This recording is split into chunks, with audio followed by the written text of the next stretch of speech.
Honda HR-V upgrade Android player sekali dengan 360 camera. Okay, mari kita tengok hasil lepas siap pasang. So dia punya fitting sini, tempat fitting. Okay, so sekali casing kita pasang. Player ni Android operating system.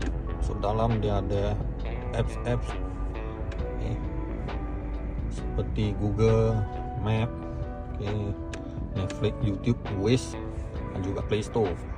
Dia ni siap built-in DSP.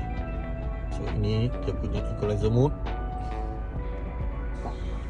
Okay. Lepas tu dia punya setting, okay, sub setting, balance, fader, semua ada. Mari kita tengok dia punya 360 macam mana bekerja. So masa kita reverse, okay, dia akan tunjuk view belakang. Okay. Lepas tu dia akan tunjuk view depan. Lepas tu dia akan padam sendiri. Mari kita tengok dia punya 360 view.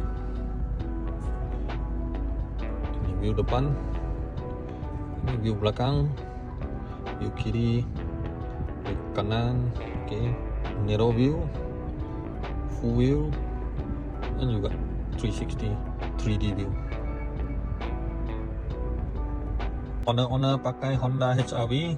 Kalau ada minat nak upgrade Android player sekali dengan 360 kamera, boleh datang kita punya kedai Rex.